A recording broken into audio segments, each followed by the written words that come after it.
نام ہے، سب سے اہم نام ہے، سب سے اہم کارنامہ انہی کے زور قلم سے وجود میں آیا ہے، یعنی باغ و بہار۔ میر امن کا اصلی نام میر امان اللہ تھا یا میر امان تھا، اصل میں میر امان اللہ ہے۔ دہلی میں پیدا ہوئے، فورٹ ولیم کالج کے اہم ادیب مانے جاتے ہیں۔ میر امن دہلی جو ہے دہلی میں پیدا ہوئے، لیکن اس کے ڈیٹ آف برتھ پہ اختلاف ہے۔ اکثر محققین اس سے نابلد ہے، ناواقف ہے، تو لیکن آپ یہ اتنا ہی یاد رکھیں کہ میر امن دہلوی جو ہے دہلی میں پیدا ہوئے، فورٹ ولیم کالج کے اہم ادیب مانے جاتے ہیں۔ جب اس کا ہم نوٹ پڑھیں گے تو اس وقت وہ ساری ڈیٹیل ہم پڑھیں گے۔ یہاں فی الحال بس ایک معمولی سا تعارف آپ کو پیش کرنا پڑے گا، آپ کے کوشچن میں ایڈ کرنا پڑے گا تھوڑا سا ان مصنفین کے بارے میں۔ انہوں نے باغ و بہار 1803 عیسوی میں لکھ کر اپنا نام ادب کی دنیا میں ہمیشہ کے لیے زندہ کیا، ہمیشہ کے لیے، رہتی دنیا تک، کیونکہ 1802 میں یہ کتاب لکھی، کمپلیٹ کی گئی۔ حالانکہ یہ 1802 میں ہی پہلی بار اس کو شائع کیا گیا ہے، 108 پیج کی کتاب، پھر اس کو بعد میں اس نے ایڈیشن کیا اور اس میں بڑھا دیا ہے۔ پھر 1803 میں جو ایکچوئل ہمارے پاس آج ٹیکسٹ ہے میر امن کی، جو باغ و بہار جو آج ٹیکسٹ ہے، وہ 1803 میں کلکتہ میں شائع کی ہے، کمپلیٹ۔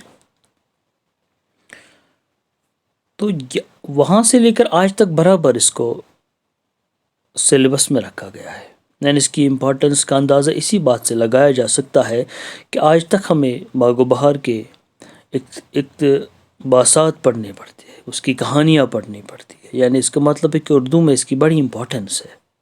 تبھی ہم 220 سال گزرنے کے بعد بھی ہم باغ و بہار کو چھوڑ نہیں سکتے ہیں۔ انہوں نے نوتج مرصع جو عطا حسین نوتج مرصع جو عطا حسین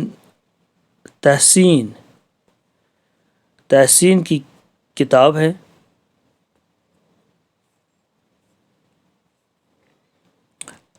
نوتج مرصع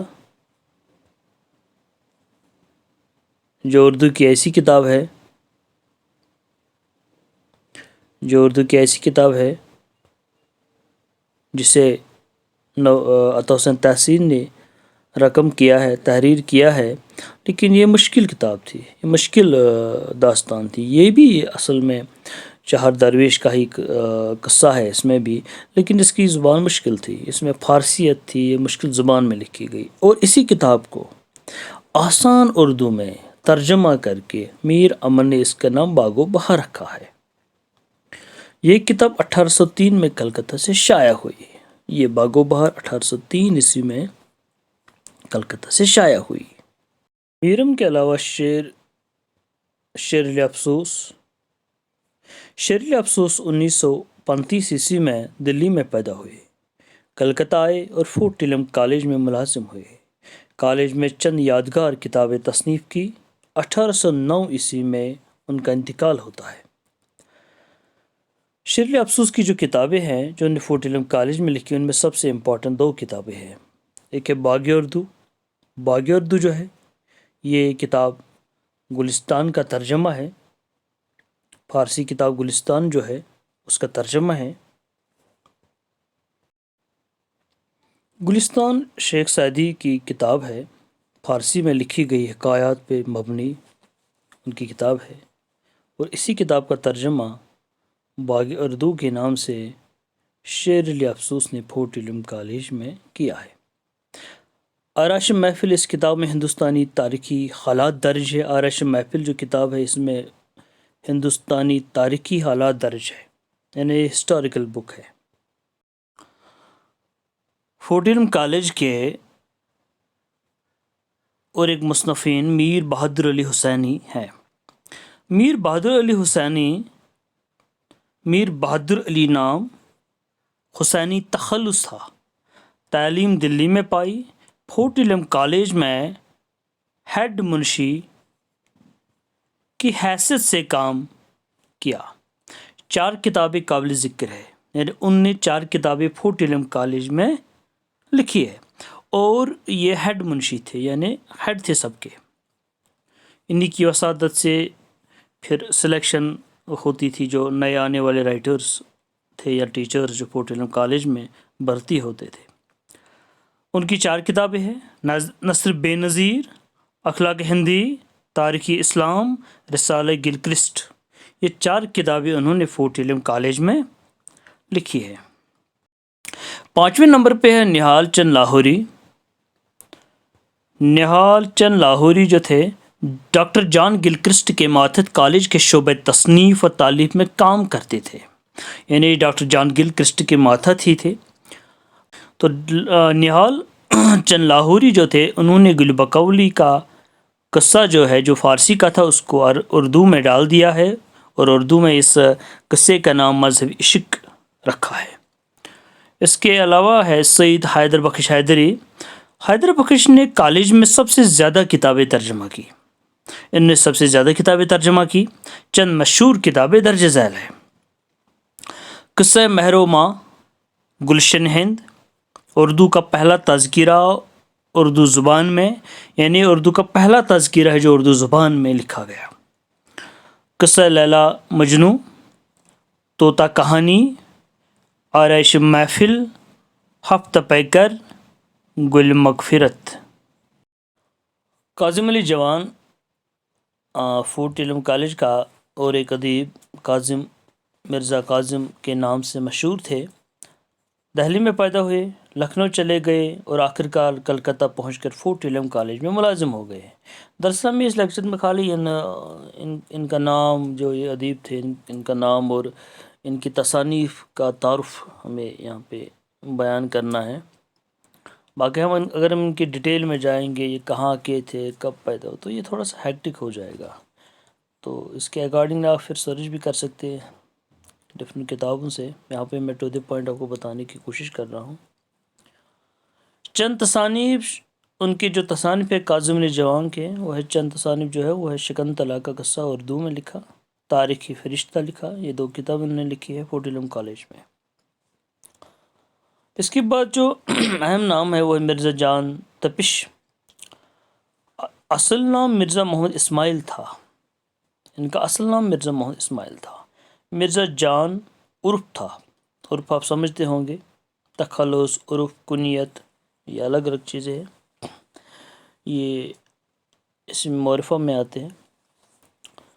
عرف جو کوئی کسی نام سے مشہور ہوتا ہے، تخلص ہوتا ہے جو شاعر خود اپنا نام رکھتا ہے. تو ان کا اصل نام تھا مرزا محمد اسماعیل، اور عرف یہ کرتے تھے جان، مرزا جان، اور تپش ان کا تخلص تھا. 1817 میں دہلی میں پیدا ہوئے. ان کے بارے میں آپ کو یہ بتاتا چلوں کہ مرزا جان تپش جو تھے وہ دراصل کوئی ادیب نہیں تھے. وہ کوئی مان لیجئے کہ انہوں نے دوسرے وہ کوئی منشی یا اہل قلم نہیں تھے، وہ ان میں شمار نہیں ہوتے، وہ کوئی رائٹر نہیں تھے، بلکہ ان کا کام تھا جو مترجمین تھے، جو ترجمہ کرنے والے لوگ تھے، حضرات تھے، جو باقی جو رائٹرز تھے، ان کی کتابوں پہ وہ نظر ثانی کرتے تھے، یعنی ان کو دیکھتے تھے، کریکشن وغیرہ. اور جو قدیم اساتذہ تھے یا قدیم شعراء جن کو ہم بولیں گے، وہ قدیم شعراء ان کے کلام کا انتخاب بھی کرتے تھے کہ کس شاعر کا کلام آپ ٹرانسلیٹ کرو. وہ دوسرے جو لوگ تھے وہاں پہ ٹرانسلیٹ ان کو مطلب ان کو ایک گائیڈنس کرتے تھے کہ کس کے کلام کو آپ ٹرانسلیٹ کریں. یا اور پھر وہ جب ترجمہ کرتے تھے وہ مترجمین یا ٹرانسلیشن جب وہ کرتے تھے تو اس کے بعد ان پہ نظر ثانی کرتے تھے کہیں پہ کوئی غلطی تو نہیں ہے، کوئی چھوٹا تو نہیں ہے کچھ، بس یہ ان کا کام تھا. لیکن انہیں ایک لغت تیار کی ہے. یہ لغت جو ہے یہ اردو محاورات اور روزمرہ پر لکھی گئی ہے، یعنی اس کتاب میں اردو محاورات اور روزمرہ پر روشنی ڈالی گئی ہے. وہ کتاب ہے مصطلحات ہندوستان. مصطلحات ہندوستان یہ لغت ہے، اور اس لغت میں کیا، یہ لغت اصل میں کیا ہے، یہ محاورات اور روزمرہ کی لغت ہے، اس میں مہارات اور مہارت آپ سمجھتے ہیں، اور روزمرہ سے مراد ہے جو ڈے ٹو ڈے لائف میں جو کوٹیشنز ہوتے ہیں ان پہ ان کی ٹرانسلیشن ہے اس کتاب میں، یہ وہ کمپائلڈ بک ہے۔ ان کے علاوہ کالج میں سید حمید الدین بہاری، للو لال جی، مولوی امانت اللہ شیدا، خلیل علی خاں اشک اور للو لال کوی وغیرہ قابل ذکر ہے۔ ان کے علاوہ بھی اور بھی نام تھے یہاں پہ، مولوی اکرم علی، جیسے منشی بینی نارائن، شیخ حفیظ الدین، میر کاظم علی جواں، یہ تو آپ نے لکھا ہے۔ اس کے علاوہ لاسٹ میں آپ کو فورٹ ولیم کالج کے بارے میں چند دلچسپ باتیں یہاں پہ پیش کرنے جا رہا ہوں۔ 1600 عیسوی میں انگریز تاجروں نے پہلی بار ملکہ برطانیہ الزبتھ سے ہندوستان میں تجارت کرنے کا فرمان حاصل کیا، یعنی انہوں نے پرمیشن حاصل کیا ہے۔ جو اس وقت ملکہ تھی، رانی تھی انگریزوں کی، برٹش کی ملکہ الزبتھ جو تھی، انہوں نے ہندوستان میں کمپنی کو تجارت کرنے کا فرمان دیا، یعنی ایک ڈاکومنٹ دیا ہے، پرمیشن۔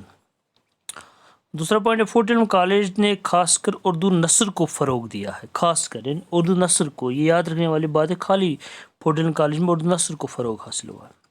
کلکتہ میں فورٹ ولیم کالج کی تعمیر دراصل 1757 عیسوی میں شروع ہوئی اور 1773 عیسوی میں مکمل ہوئی، یعنی کالج بنانے کی ڈیٹ ہے یہ، ایک ہو گیا 1800 میں کالج کو قائم کیا گیا ہے، دوسرا یہ بات الگ ہے، کالج کی بلڈنگ جو ہے جس کی تعمیر ہوئی ہے 1797 عیسوی میں اور 1773 عیسوی میں یہ مکمل ہوئی، یعنی 1757، اور یہ مکمل ہوئی 1773 میں۔ شکریہ۔